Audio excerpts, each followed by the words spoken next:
Good morning everyone, welcome back to my channel. আবারও চলে এলাম ছোট্ট একটা আজ মিনি ব্লগ নিয়ে। সকলে তোমরা কেমন আছো? আমরাও আছি ওই মোটামুটি। তোমাদের দাদাভাই বেরিয়ে যাওয়ার পর আমি ওইদিকে জাম্বুরা গাছে উঠছি চেয়ার পেয়ে। তো কেন উঠছি তোমাদের সবটাই দেখাবো, তো তার জন্য ব্লগটা দেখতে হবে।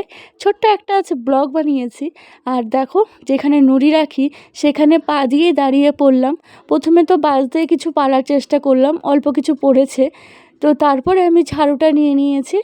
আর মাম্মাম সোনা ডনির সঙ্গে কেমন দৌড়াদৌড়ি করছে। আমি বলছিলাম, বাবা দৌড়াদৌড়ি করো না, ডনিকে এইমাত্রই ছেড়ে দিলাম একটু সারাদিন পর, সারাদিন বেঁধেই রাখি।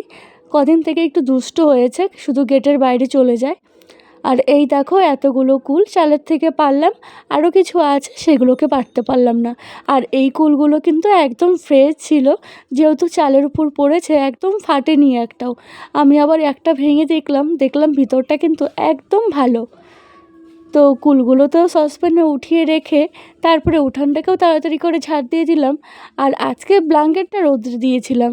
এখন তো শীত প্রায় চলেই যাচ্ছে, তবে চলে যাওয়ার আগে ব্ল্যাঙ্কেটটা ধুতে হবে। এদিকে আমি বেড কভার আজকে ধুয়ে দিয়েছিলাম, কিছু জামা কাপড় সেগুলোকে এখন উঠিয়ে রাখছি। এখন ওই ঘড়ির কাঁটায় বাজে 4:30। আর আমার পুরো এনার্জি ডাউন হয়ে গেছে। মিডিলে না ছেলের শরীরটা রবিবার থেকে ভীষণই খারাপ হয়, সোমবারে ছেলেকে স্কুলে পাঠাতে পারিনি। তো দুদিনের একটু একটু করে ব্লগ যেগুলো বানানো ছিল সেটাই তোমাদের সঙ্গে শেয়ার করছি।